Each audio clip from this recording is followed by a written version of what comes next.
البرنامج هو برنامج الخرائط. طبعا كلكم تعرفون برنامج الخرائط وأغلبكم يستخدم هذا البرنامج. بسم الله الرحمن الرحيم. ندخل على البرنامج، نضغط أول شيء تحديد الموقع اللي هو هذا.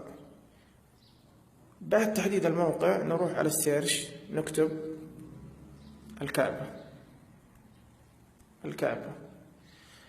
نسوي بحث. بعد ما نسوي بحث تطلع لنا الكعبة.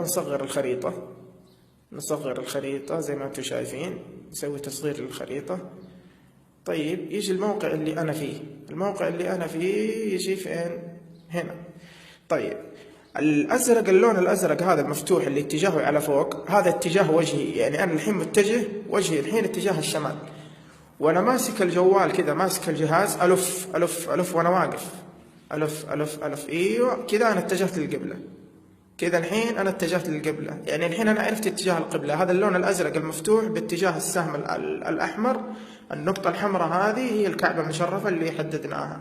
طيب كذا أنا صرت اتجهت للقبلة. طريقة سهلة جدا جدا جدا.